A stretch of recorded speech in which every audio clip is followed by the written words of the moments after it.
At that moment, we suddenly received a huge spike on the K2 meter, all the way up into the red. It shocked us at that time because everything had been so quiet. We then heard what sounded like a phantom round of gunfire.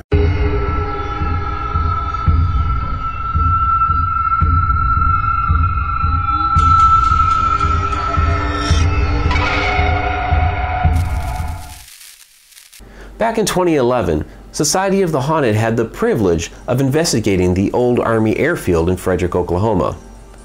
This included the barracks area and the hangar which housed aircraft that had been used in World War II.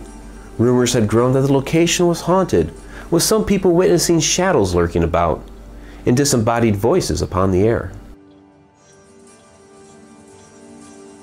The old Frederick Army Airfield was established as a flight training school during World War II. The pilots that had been trained there went on to fly a variety of aircraft in many battles throughout the war. It is now home to the World War II Airborne Demonstration Team Foundation, which runs an authentic World War II jump school out of the facility, and actually saved the historic buildings from destruction back in 2005. During our investigation, it seemed as if we were chasing something fleeting. The occasional shadow peering out of a doorway, or a voice upon the air but indiscernible. At one point, I thought as if somebody had sat down behind me on a cot in the barracks area, but photos taken at the time revealed nothing.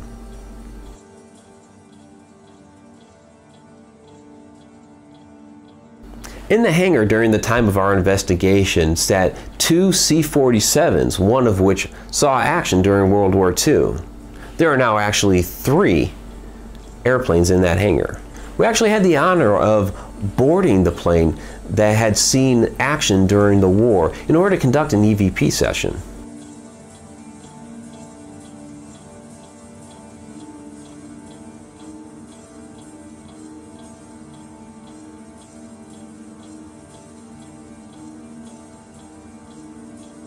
We also had a K2 electromagnetic field meter with us, but take note that there is no power in the plane whatsoever, and the plane is stored in the middle of the hangar where, again, there is no power. In fact, we had conducted a very thorough sweep with our EMF detectors and found absolutely no power in that area at all. We conducted our EVP session and asked a variety of general questions, which netted 0 response. It was extremely quiet within that airplane. You could barely even hear a pin drop. There is absolutely nothing going on whatsoever. Finally, I revealed that I had spent 6 years in the Air Force and that I knew the history of how the Air Force had grown out of the old Army Air Corps, which had once operated the airfield. At that moment, we suddenly received a huge spike on the K2 meter, all the way up into the red. It shocked us at that time because everything had been so quiet. Like I said, not even a pin could be heard if you had dropped it. We thought there was going to be 0 activity within that plane, and we're really getting ready to go before I started my line of questioning. But we got that spike, and so we continued on. Now, after the Army Air Corps, there came the U.S. Air Force. I was a member of that. I appreciate you guys forming the origins of what we have today.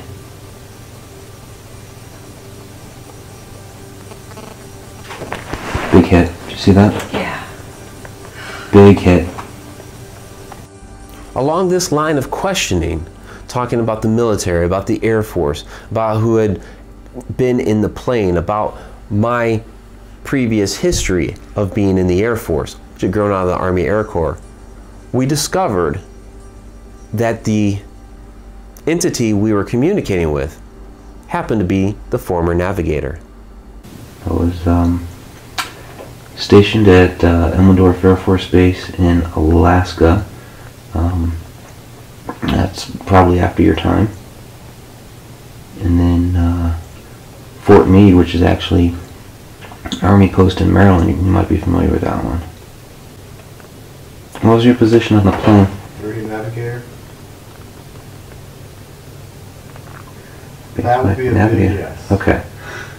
Fantastic. Thank you. We then heard what sounded like a phantom round of gunfire, and our navigator responded in kind. Well, what was that? Yeah. That almost sounded like small round gunfire.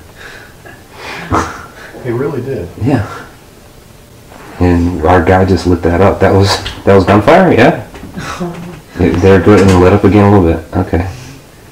This may be a more conservative haunt.